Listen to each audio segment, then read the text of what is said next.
उपमुख्यमंत्री सुनेत्रा पवार यांनी पंतप्रधान नरेंद्र मोदींची भेट घेतली। संसदेतील पंतप्रधान कार्यालयामध्ये जात त्यांनी भेट घेतली। भेटीदरम्यान प्रफुल्ल पटेल, सुनील तटकरे, पार्थ पवार आणि जय पवार हे सुद्धा उपस्थित होते।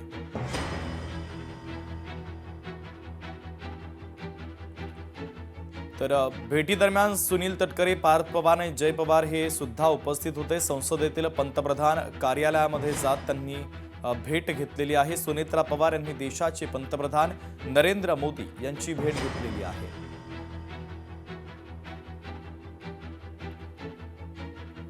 तर काल त्या दिल्लीमध्ये दाखल झालेल्या होत्या। आज सकाळी 11 वाजता त्यांनी पंतप्रधान नरेंद्र मोदींची भेट घेतलेली आहे।